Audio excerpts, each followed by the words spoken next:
Hello guys, welcome to my new cooking video. আজকে প্রচণ্ড একটা হেলদি রেসিপি শেয়ার করব, অ্যাভোকাডো টোস্ট।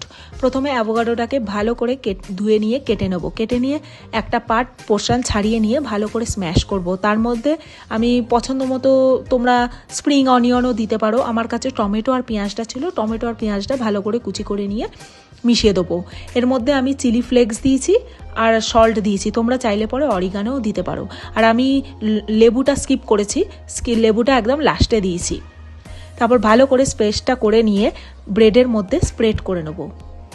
দেখো, স্প্রেডটা করে নেওয়ার পর আমি একটা কড়াইতে সামান্য বাটার দিয়ে ব্রেডটাকে টোস্ট করে নেবো। ভালো করে টোস্ট করবে, মানে চাপা দিয়ে, যাতে কাঁচা যাতে না থাকে, মুখে একটু লাগে, হালকা অ্যাভোকাডোটাও একটুখানি ডার্ক হয়ে যাবে। তারপর সেটাকে নামিয়ে নিয়ে কেচাপের সঙ্গে সার্ভ করে দেবো। তোমরা এটা বাচ্চাদেরকে টিফিনে দিতে পারো।